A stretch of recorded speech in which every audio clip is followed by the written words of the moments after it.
The Constitution of India, Preamble.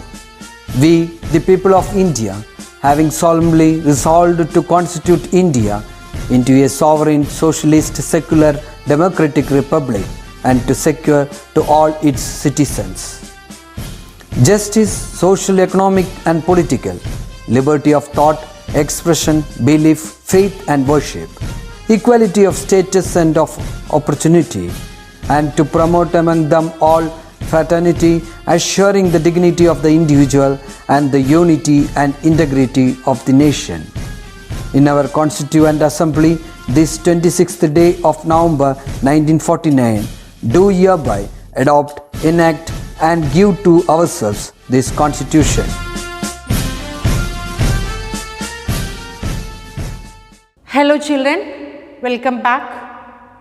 Hope you are all happy and safe. And I believe that you watch all the classes that is posted in our Gurukulam Disney channel at regular time, regularly. And you are updating your lessons. Hope you have started studying, I think so. Keep in mind children, this time shall pass. As you are sitting at home right now, it is not that forever you will be at home. You will have to come out. You will have to live your own life. Think about your career. Think about your future. It is not getting worried about your future. That's what we are dealing with, challenges of life. Now, you sit at home, make use of this time productively. Plan what to do next. Utilize the time with the planning, with the timetable. Don't simply waste it by playing games. Okay? Even if you go out and play, it is okay. You can say that you can keep your body fit. But right now, that is also not that safe, isn't it? So make use of the time very productively. Don't waste it. Okay, once when you are back to school, you will have to take up your regular routine. So make up your mind on how to adjust during that time too. Okay, so hope you have watched the previous class, the third block. First lesson, third block is challenges of life, and the first lesson is three-wheel revolution. It is an interview with Irfan Alam, who has framed an organization called Saman that supports the underprivileged people, and especially it is for rickshaw men. Okay. So that organization was planned not for his personal benefit. It was for supporting the people to upgrade them in their life. So he thought differently. He thought out of the box. And he protected not only the rickshawalas but also their family too. He planned to give them education, support their family too. So totally their whole life is going to be happy and they can live peacefully with a satisfaction. And also it comes as a solution for solving the problem. The biggest issue that India faces right now is unemployment. Why shouldn't you people think differently and turn to be entrepreneurs?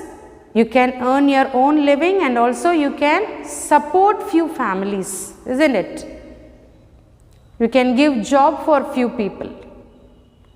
So plan on how to frame your life so that you no need to worry about your living. Improving yourself gives a helping hand even to improve the standard of our life and Indians. First lesson in this unit is three-wheel revolution, and And even the second lesson, the next lesson is also similar to the one what we have read. I hope you are reading your textbook. You know that without reading the textbook, it is impossible to answer the questions, though the questions are not from the text as such. So, you know the importance. Read the text not once or twice, many times, so that the content and the vocabulary get registered in your mind. And you can work on yourself to modify the standard of your writing. Okay, second lesson is Didi. Didi, word is familiar, isn't it? It's a Hindi word. Didi means sister, isn't it? So, when we love, when we have a close bonding with some people, we call them Didi, if the person is a female. So, now this is a lesson titled Didi, written by Shahin Mistry herself. She explains what has happened in her life, how she gained a reputation. Previous lessons organization name is Saman, and now it is Akanksha. I'll give you the link. Watch the TED Talk by Shahin Mistry. Okay. Yes. And now we'll move on to the lesson. So, this lesson is how you can gain your own self-respect by respecting others. You respect others and you gain respect for yourself. The previous lesson, Irfan Alam supported to bring up the standard of living of rickshaw men. And now Didi has planned, or Didi, Shahin Mistry thought about educating children of the underprivileged family. Okay, so we will see what happened in her life, how she supported this community and how this organization has spread worldwide. Okay, shall we begin the lesson? Okay. There are people who are daring enough to go to any extent to pursue their dreams. Yes. For them, success is not about money or popularity, it is something beyond these. Definitely, isn't it? Many young people are into social enterprise which demand a lot of commitment and hard work. Now there are so many charitable organizations. Charitable organizations that work purely for the welfare of needy. It is not like a business. There are people who turn this charitable organization to be a business. But not everyone. There are people who has turned it to be an enterprise for the welfare of the society. They reach out to the community in their own way and try to make a difference. For them, success means happiness for themselves and for others. The following extract is the true story of a girl as narrated by her. So, immediately you can get the picture of Mother Teresa, isn't it? How selflessly she worked for the welfare of this community. People who are really suffering. That is what, sacrificing her life. Never thinking about our personal benefits. When you do a service, you should not expect anything in return. There should be some nobility in service.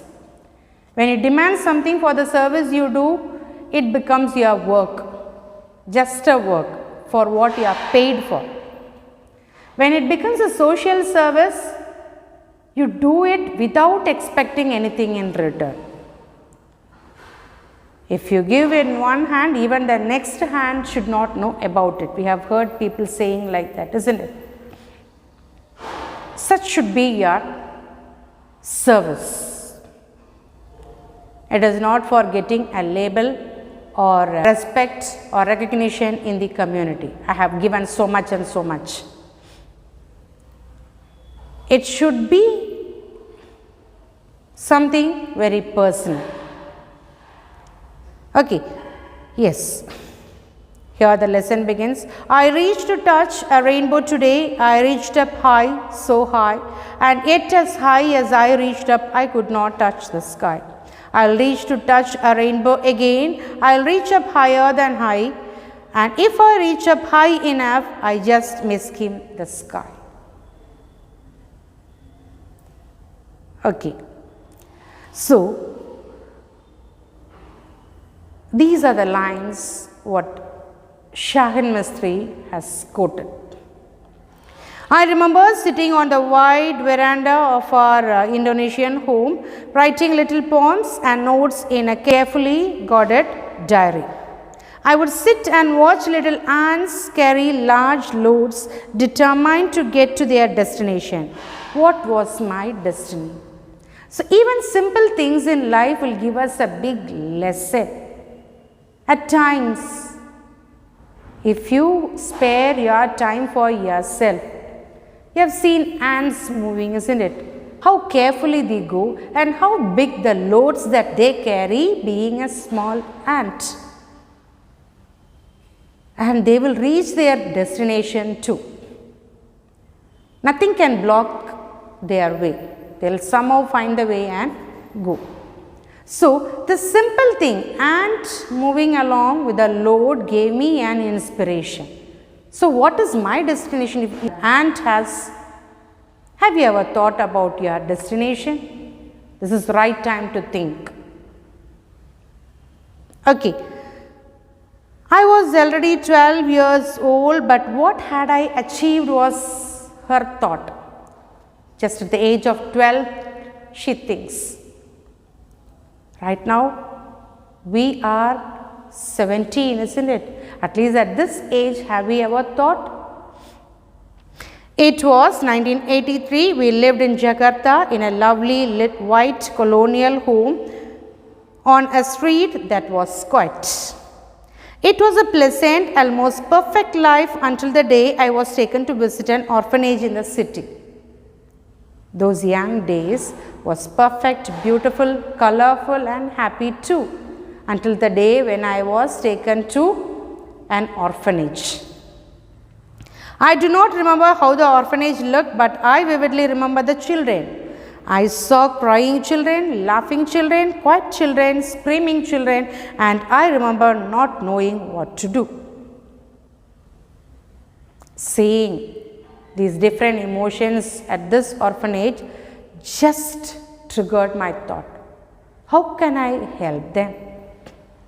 I returned to the orphanage every weekend. Perhaps it was merely curiosity or a sense of thankfulness for all that I had, or maybe every child's real desire to learn more about the world. First thing to have in life is gratitude. The thing is, if you think about others, you know how well you are blessed with your parents, your wealth, your health, isn't it? So, just this moment, have a sense of gratitude for what all you have got, the blessings that you have got in your life. Don't think about what you have lost, think about what you have been gifted with. My father was a banker who had to move cities. Growing up was a whirlwind of 10 schools across 5 countries that spanned the French, British, American and international school system. So, as my father was a banker, father got transferred to so many places. So that within the short span of time, that is like 10 years, I have gone to all the 5 countries, that is like French, British, American and even I have studied in international school system. The difficulty for few people to shift from CBSE to state board, they feel there is a difficulty in coping up with this syllabus. I began to understand that life wasn't perfect during my summer vacations. My summers were spent between the orphanage in Jakarta and trips back to Mumbai, where I volunteered at the Happy Home and School for the Blind. So she visited this Happy Home, which is a school for the blind, and then she was happy when she came back to Mumbai from Jakarta. I remember thinking of the beauty you can create when you look beyond what you can see. That's what. You have to think beyond what you can see. There lies the beauty. Seeing is not believing, definitely, but think beyond what you see. Okay. The school buzzed with confident children running up and down the staircases or playing cricket on the terrace with a ball that jingled. It was a school of blind people, but still children were actively moving here and there, playing, running down the stairs, and they showed their energy. It was through these summer experiences in India that I began to see inequity, differences, not equal. Okay. I would go from a family lunch to the dining hall at the blind school. I would watch through the window of my air-conditioned car as children would beg in the street. That is still a pitiable condition at India. You can see small children begging. So compare yourself with those children. You have been provided with education, food, dress, family, everything, but they are deprived of all these things. During the age when they have to enjoy, they struggle for their food. So what is the reason? That is inequity. Children of my age, outside the car, they struggle for their life, but inside I am enjoying my air condition. So what makes this difference? So people think differently. I would see piles of wasted food at the friend's party, and when I left, I would notice a woman sitting on the side of the road portioning out all too meager amounts of dal and rice for her family. Even this. But now there are so many charitable organizations that advertise themselves to collect the food that is not used in some celebrations. Okay, and they distribute it to the needy people. But people know, even now in cities, from waste basket they try to get some food. Okay, so here that difference even ached my heart. I started to see the slums of Mumbai as the fabric of the city. Suddenly they appeared to be everywhere. I began to notice the disparity that existed in different people's life. Now it is a fashion to us. You go to a hotel, you order food, whether you need it or not, you order it, and only if you keep something balanced over the plate, you feel as if you have relished the dish. Why do you waste your food? Better you order what you want. Not everything and leaving it untouched. Okay, think there are people who even struggle and suffer for a single mouth of food in our country. If you think about it, you will not waste it. So this disparity will not exist. Distribution will take place. It was the summer of 1989. As always, I was on my vacation in India. On one blistering Mumbai day, my taxi stopped at a traffic signal. 3 children ran up to my window smiling and begging. I could not tolerate that sight. And at that moment, I had a flash of introspection. Introspection? analyzing, self-analyzing. Nothing too unusual had happened, but as I looked at them, I suddenly knew that my life would have more meaning if I stayed in India. This is how or what even Mother Teresa thought about. She came to India and did a service in India. In the days that followed, I kept thinking about those kids and that moment. India was answering the search for purpose that I had felt ever since I was a child. I was being challenged to find my identity, that self-respect. Who am I and what should I do? And what is my destination? What is the purpose of my life? And how should I accomplish my goal? I wanted to be a part of making things better for children. I knew then that this could be my country and that whatever I did here could make more of a difference than in the manicure reality of my university life in the state. Manicure, polished life, posh life. See, if I live in India, there I could make some difference in the lives of people whom I know. And if I go back to states, it is not going to bring any difference. So, which is better? I would like to bring some betterment in the lives of the people in India. Nervously, a week before I was to return to Boston, I telephoned my parents to try and explain the jumbled feeling that culminated in my strong desire to move back to Mumbai. They listened carefully but advised me and cautioned that living in Mumbai would be vastly different from my current vacation. Definitely. When you come for a few days and stay here, enjoy the life and go back. But once when you have to stay here throughout your life, you may have a struggle. You may feel it difficult. So when you take a decision, think twice.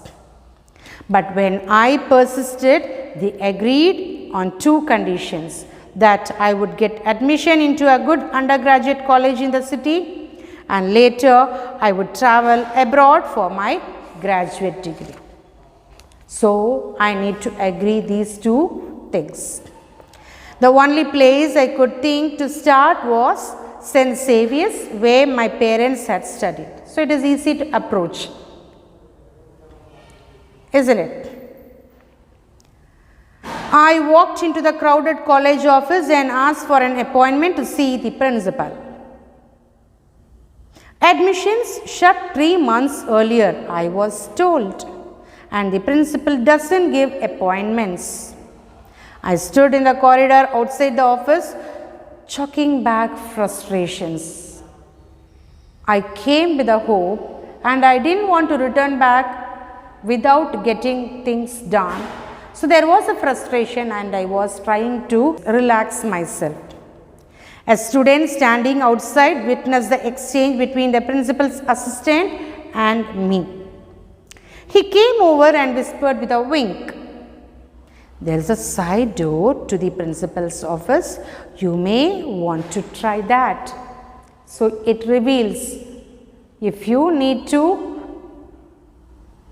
do or get some things to be done, sometimes you will have to take up a situation of facing some differences. I went straight through the side door. Father de Crux looked up quizzically and opened his mouth. But before he could say anything, I blurted out what I had rehearsed. Thing is, if you are planned to meet somebody else and you would have prepared what to speak, before you get some questions from them, you will speak out what all you have prepared earlier, rehearsed earlier. "Father, my life is in your hands. I want to do something for the children of India. I don't know how, only that I must."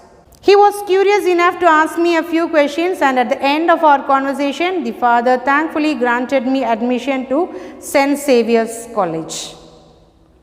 The academic system at St. Xavier's was different from the system in the US.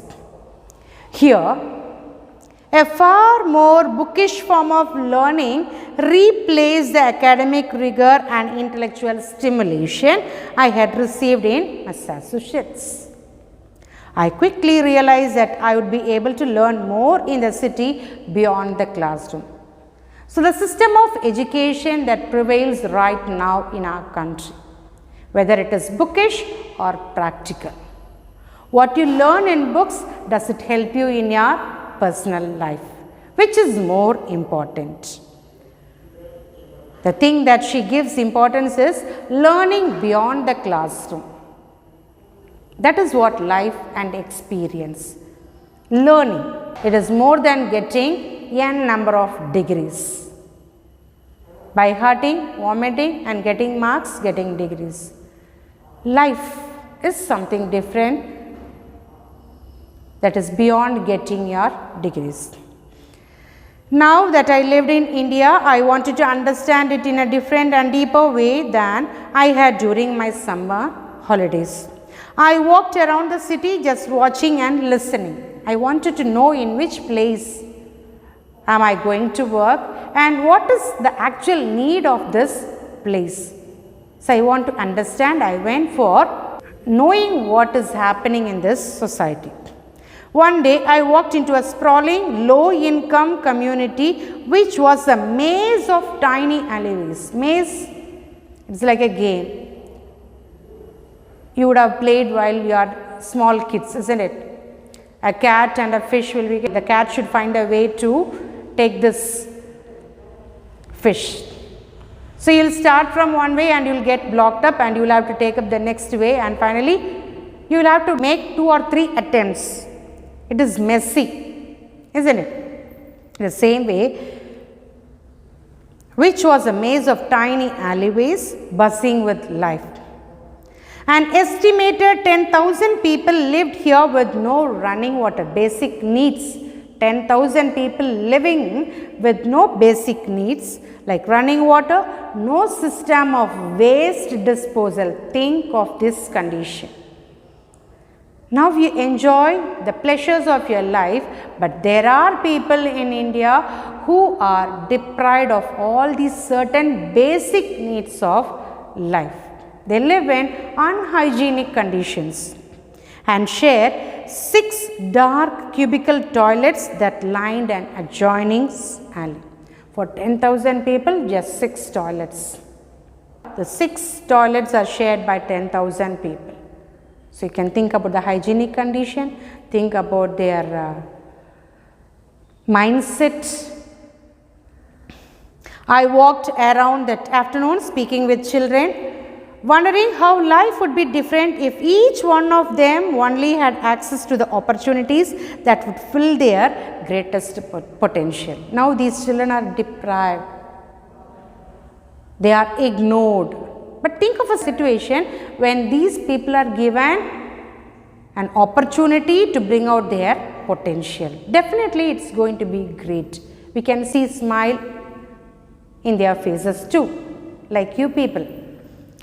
Walking down the narrow passageways, I must have looked a little dazed when a soft-spoken girl dressed in a beautiful sari welcomed me into her room. Her name was Sandhya. She was also 18 like me. She didn't speak a word of English and I didn't speak a word of Hindi. But she smiled and laughed and chatted a lot. And I felt an immediate connection with her. Sandhya's life was so different from mine. I enjoy all the pleasures, but she couldn't. Okay, but language was also not a barrier between us. We could speak and laugh. Every day I would go to her house after college. Her home was smaller than the bathroom of my house. Home was smaller than the bathroom of my house. When a few children poked their heads inside the doorway to say hi to us, she welcomed them in. These children eventually formed the first class I would teach. So I didn't wait for a best opportunity. Whatever has come to my friend, I grabbed it. So I wanted to teach them. I wanted to give education for these underprivileged children. That happened when I visited the slum area and I created a class with a handful of children. Each day a few more kids would crowd into the little home and ask to learn a few words in English or a little math or a song. See, many children, they don't even go to school. It is not because they don't like to go, but they are denied going. Might be their financial status is not that good to provide food and dress. Even though I knew very little of India, I felt useful and confident. This became my routine. I would leave college as soon as I could and rush to my new world in the community. Here I saw truth and hope, that which was not found in the manicured society. The children would shout, "Didi, Didi," excitedly when I went there. This was starting to feel like a lifelong commitment. When somebody calls you as my brother or sister or bro, you feel so happy and you get a connection with those people. So in the same way, when these children called me very lovingly Didi, I got connected and I felt that it's going to be a lifelong commitment. I didn't want to break it in between. Akanksha was born of the simple idea that India had people who could teach, spaces that could be utilized as classrooms, and the funds with which to educate all the children. Everything exists. I just need to find a way to bring all together. So everything is there. Resources are there. Space is there. Money is there. People are there to educate the underprivileged. But I need to bring all these things together. The people in the community wanted only three things: housing, water and education. I realized that if I wanted the students to take school seriously, they need an environment free of the community's distractions. So, we started the search for our first Akanksha Center space. So, to study and to get educated, a good environment is a must. Student friendly environment. I approached 20 schools in the city, requesting to give just one classroom in their school building for 3 hours every evening. All of them refused for the most illogical reasons. Some administrators claimed that the idea of teaching underprivileged children was a way too revolutionary, while others complained that they would spread disease to other students. Think, is it acceptable? No, isn't it? A principal of a reputed school even complained how she simply couldn't allow the children into her school. See to the reason. As the glass bangles owned by the daughters of the fishermen would scratch the desk of her classrooms. Finally, when I was almost ready to give up, the principal of the Holy Name High School in Colaba agreed to give a room. That became the first Akanksha Center. So I struggled a lot to put everything together. But when I was not able to do this, I thought I'll give up. Okay, it's not my chance to do this social service. The time when I thought it is not possible, God gave me a situation or a plan. It is possible that the principal of this Holy Name High School of Colaba called me and agreed to give a classroom. I mobilized volunteers from St. Saviour's to teach and made a rough plan of what they had to teach. So, the syllabus, we framed a syllabus, what to teach, what is required, because they are not kids, grown up children. I just wanted the class to be a place where the children can feel safe. At least school should be the safest place for children, where the children can feel safe, a space where they can leave the difficulties of their lives behind and just be children, just be children. It is an age for them to enjoy, to have fun, to be happy with their friends, to grow by themselves with an experience that they get from the society. So it should be a place very open and free and safe. Akanksha formally came into existence in 1991. From a single class with 15 children, Akanksha grew to 58 centers and 6 schools with over 3,500 children.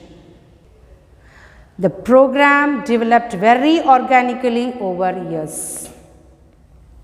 Very organically over years with good planning. It was only for a noble reason to support or educate the underprivileged children. Okay, like a soup made special by chefs, tossing in what's needed after each tasting. It was with much care we planned, organized this Akanksha. Each and every step was with a good plan, with the advice of the well-wishers. Because it's like a chef, how even you have seen your mother, while she's preparing something, she will taste little by little to find out whether the proportion is right, whether it is tasty. Because my loved ones are going to taste it, to eat it, so it should be a healthy one. So each and every step was taken with much care, utmost attention. A blend all its own. The stock ingredients were basic English and math, to that a dash of values, self-esteem and confidence. Language is essential. And the next one is math, for an ordinary person to live. Along with that, a dash of values. Values, because once when you come out to get educated, the treasure of your life, you get to know about what is life and how to react with life. So without values, life is impossible. So values, how to keep yourself disciplined, respectful, self-esteem and confidence. So it happens only with education, to have confidence, courage, to be self-reliant, self-restrained and selfless human being. Okay, so this is what we have planned, and that is very carefully we have taken into consideration that it should be for the noble task of uplifting the underprivileged children of this community. So they should not get deprived of education. When I enjoy my life, children of my age should also enjoy. So with that concern, I began this organization, and now it is widespread. So this is what turning every opportunity to be the possibilities. Okay, so Didi, the title. See why it is being titled as Didi. She was carried away by this loving sweet call of the children to whom she was planning to give education. Okay, and that is where, she tells that is the place where I found truth and hope, innocent children. See, we will have to take up our responsibilities in life based on our potential, understand our potential, understand our strength, and what is your aptitude, what is your attitude, to which altitude you will have to go. Okay, and all these things together should be blended, and you can become successful by finding happiness for other people. Okay. Yes. So page number 95 and 96, you have few activities and that should be completed as your homework. Okay. Thank you for listening. Meet you with the next lesson, stammer. Okay. Bye.